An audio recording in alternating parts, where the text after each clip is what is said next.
Shri Shashi Tharoor ji.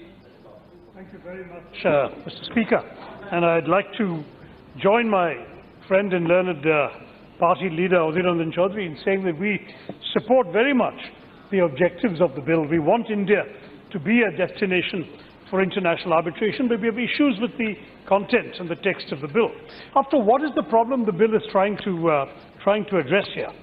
They are trying to address the absence of a credible international arbitration center in India, which therefore is not attracting foreign companies, as many of the other eminent speakers who are themselves lawyers have pointed out. We need a credible center, but it must be one that's attractive enough and interesting enough so when foreign companies are concluding contracts, they will want to come here rather than, as Pinaki Mishra was pointing out, taking all their cases involving Indian disputes to Singapore. This is something we really need to take very seriously, and therefore, very clearly the new center has to be better than what we already have, which has been rightly criticized by preceding speakers. And the fact is that if we want companies to come here, it must meet the highest possible standards. And this is where the bill disappoints.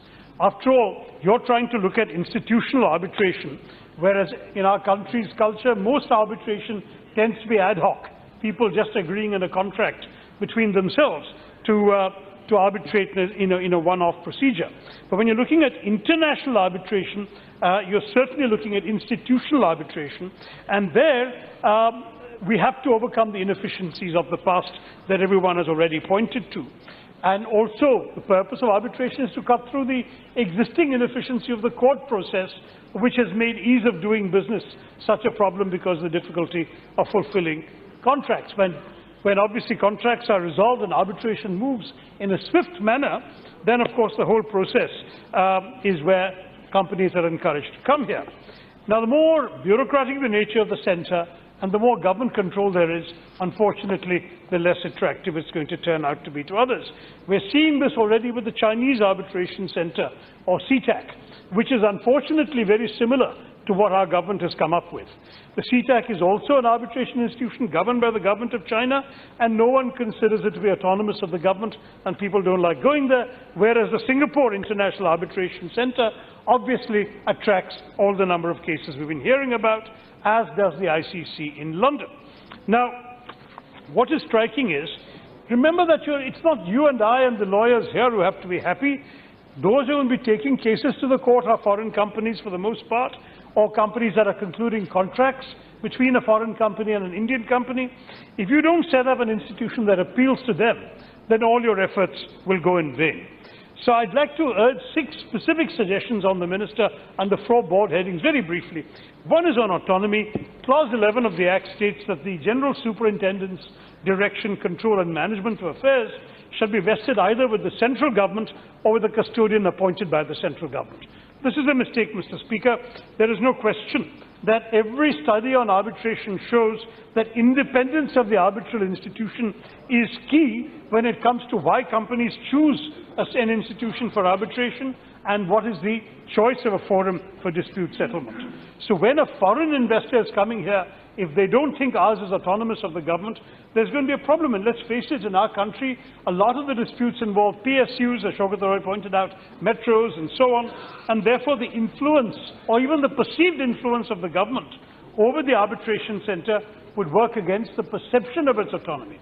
So I would have suggested that you ought to leave the authority with the chairperson of the committee and not with the government or the custodian, or you remove the terms direction and control from clause 11, so you don't leave this control in a way that undermines autonomy. Second one, sir, flexibility of rules. Clause 32 says that every rule under the Act has to come before Parliament. But the fact is that while you can say that for rules regarding the constitution, composition and internal function of the organization, arbitration proceeding rules have to be amended very, very often. In fact, I was checking, the Singapore Center has amended its rules in 2010, 2013, 2016, 2017. This is necessary to keep up with the changing, speedy perspectives and requirements of the international issues and international users of arbitration. And therefore, for you to lock our centre into a situation where they can't amend anything without coming to Parliament puts a burden on them and a burden on us, which I think is not the intention, because you'll actually reduce the efficiency of this procedure. So I would suggest you exclude the arbitration rules from the set of rules which require parliamentary sanction under the clause.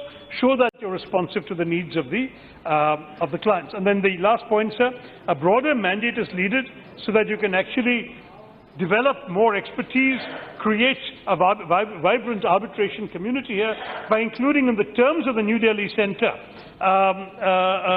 education, skill development, awareness in arbitration, and secondly, to create opportunities for young professionals to develop expertise, which is something the London Centre, the International Centre Chamber of Commerce, the Singapore International Centre all do. They all have specific programs targeted for the development of young arbitration practitioners, whereas, as Professor Roy pointed out, all we have is retired judges monopolizing our arbitration work. Why don't you include in the mandate of the Centre these things? You can do that under the rules attached to the bill. And finally, in reaching the higher standards, statistics must be maintained, as all the other prominent arbitration centres do, and transparency must be absolutely essential. There is sadly very little reference to transparency in the bill. My suggestion is, so while your objectives are very laudable, and we must make India an arbitration destination, your bill doesn't go far enough.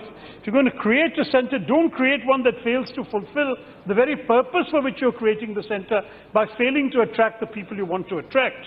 My advice would be to either include these additional points and bring back the bill, or if you insist on passing it today, because we don't want to oppose it, let me say at least include these suggestions and points in the arbitration and conciliation law, which is also lapsed and which you need to bring back to this House.